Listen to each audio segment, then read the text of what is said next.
চলে এসেছি আজকে একটা নতুন রান্না নিয়ে। তার জন্য কেটে নেব আলু আর পেঁয়াজ আর টমেটো পেস্ট করার জন্য নিয়েছি।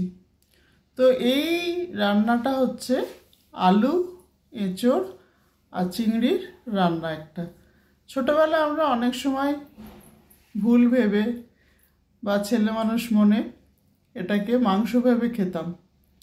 সরলতা যেটাকে বলে সেটাই ছিল, কারণ এত সুন্দর মাংসর মতো রান্না হতো, তো আমরা ভাবতাম ওটা মাংস। তো এখনও সেরকমভাবে আজকে আমি বানাবো মাংসর মতো করেই, তোমরা পুরোটা দেখতে থাকো। বসিয়ে দিয়েছে এখানে কড়াই, এর মধ্যে নিয়ে নেব সর্ষের তেল, কারণ আমি পুরো এই রান্নাটা সর্ষের তেল দিয়ে করব। এঁচোড়টাকে আমি একটু ভাপিয়ে নিয়েছি হলুদ আর নুন দিয়ে। আলুগুলোকে এখন একটু হলুদ মাখিয়ে ভেজে নেব। ডুমো ডুমো করে আলুগুলো কেটে নিয়েছি, একটু লালচে করে আলুগুলোকে ভেজে নেব। তো এঁচোড়টা একটু যদি প্রথমে ভাপিয়ে নেওয়া যায়, তাহলে এঁচোড়ের যে কষটা থাকে সেটাও চলে যায়, আর এঁচোড়টা আর একটু সফট হয়ে যায়। এবার এঁচোড়টাকে একটু ভেজে নেব, কারণ এঁচোড়টা তো বললামই হলুদ আর নুন দিয়ে সেদ্ধ করেছিলাম, সেই জন্য হলুদ হয়ে আছে, আর আলাদা করে এখন হলুদ দিয়ে ভাজছি না। তো একটু ভাজা ভাজা এটাকেও করে নেবো, যেমন আলুটাকে ভেজে নিয়েছি সেরকম এঁচোড়টাকেও ভেজে নেব। তো এখনও প্রচণ্ডই এঁচোড় খেতে ভালো লাগে, এবং আমি জানি অনেকেরই এঁচোড় পছন্দ। এঁচোড় নিরামিষও কড়াইশুঁটি দিয়ে করা যায়, সেটাও খেতে খুব ভালো লাগে। পেঁয়াজ রসুন ছাড়া আদা বাটা দিয়ে করা যায়, সেটাও প্রচণ্ড খেতে ভালো হয়। তো একটু ঢাকা দিয়ে ভেজে নিলাম, যাতে ভাজাটা ভালো হয় এবং এঁচোড়টা তাড়াতাড়ি নরম হয়। তো এই ভাজতে ভাজতেই কী হয়, অনেকটা সেদ্ধ আগে থাকতেই হয়ে যায়। তো ভাজা প্রায় হয়ে এসছে, আমি পেঁয়াজ রসুনও করে রেখেছি। এবার চিংড়ি মাছগুলো দিয়ে দিলাম। যেহেতু আমার চিংড়ি মাছগুলো একটু বড় সাইজে, সেহেতু আমি কম পরিমাণেই দিয়েছি। ছোট চিংড়ি হলে আরেকটু বেশি দিলে ভালোই হয়। তো আমি চিংড়িগুলোকে খুব বেশি ভাজবো না, মোটামুটি ভেজে তুলে নেব। চিংড়ি আমার ভাজা হয়ে গেছে, এবার চিংড়ি মাছগুলোকে তুলে রাখবো। এর মধ্যে দিয়ে দেবো এবার তেজপাতা, ছোটো এলাচ, দারচিনি আর জিরে। তো এইটা দিয়ে আমি পেঁয়াজটা যেটা বাটা আছে সেটা দিয়ে দেবো। পেঁয়াজটা দিয়ে দিয়েছি।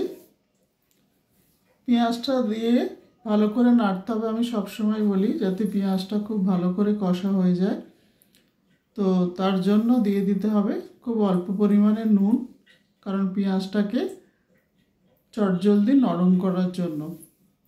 এবার দিয়ে দিলাম 1 চামচ আদা রসুন বাটা। এটা দিয়েও ভালো করে নেড়ে নেব পেঁয়াজটাকে।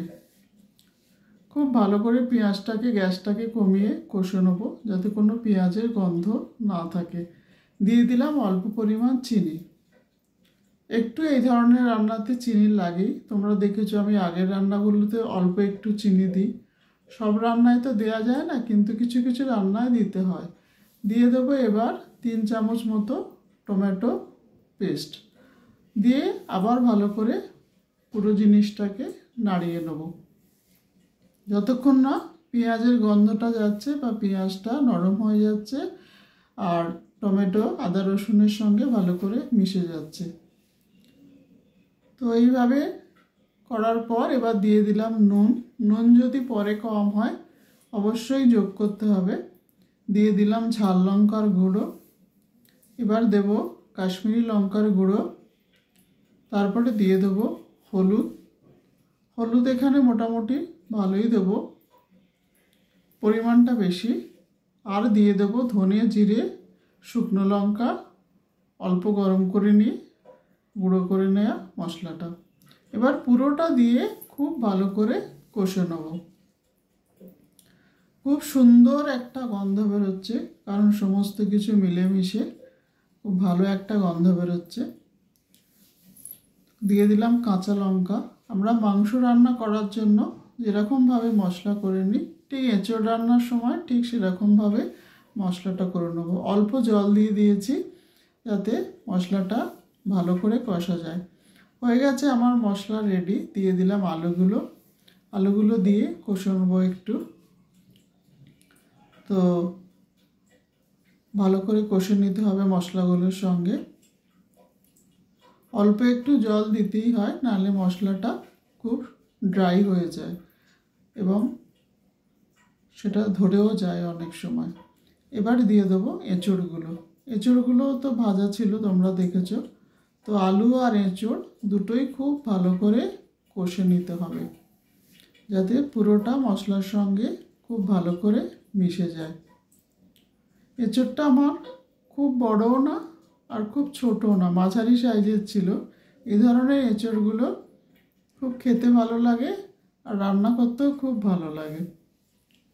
তো ভালো করে কষে নিতে হবে যাতে মশলাগুলো ঢুকে যায়। একটু ঢাকা দিয়ে দিয়েছিলাম বলে আরও তাড়াতাড়ি একটু নরম হয়ে গেছে, মিশেও গেছে সমস্ত মশলাগুলো।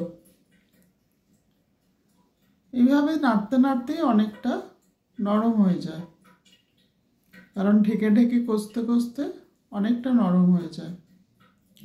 এবার আমি আর একটা দিকে বসিয়ে দিয়েছি জলটা আমার গরম হচ্ছে।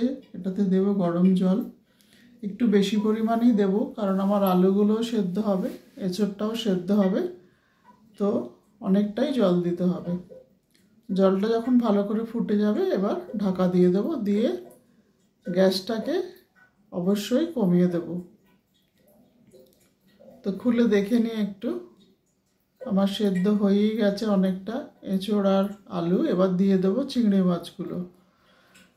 মাছগুলো দিয়ে দিলাম, কারণ চিংড়ি মাছের সঙ্গে যাতে পুরো মশলা এবং এঁচড় আর আলুটা মিশে যায়। দিয়ে আবার ঢাকা দিয়ে দিলাম। এইবার ঢাকনাটা খুলে দেখব, কারণ এঁচড় পুরো হয়েই গেছে, সমস্ত কিছু আলু এবং এঁচড় সব কিছু সেদ্ধ হয়ে গেছে। এবার দিয়ে দেব গরম মশলার গুঁড়ো আর দিয়ে দেবো ঘি। আর কিছু দেওয়ারও নেই, আর কিছু করারও নেই। এবার আর একটু ঢেকে দিলাম যাতে পুরো জিনিসটা, গন্ধটা যাতে ভালো করে মিশে যায় এঁচড়ের সঙ্গে। অপূর্ব সুন্দর গন্ধ বেরোচ্ছে। তোমরাও এটা বানাও, নিশ্চয়ই তোমরা বানাও, আমাকে জানিও কীরকম হয়েছে। ঢেলে দিলাম একটা পাত্রে। Thank you.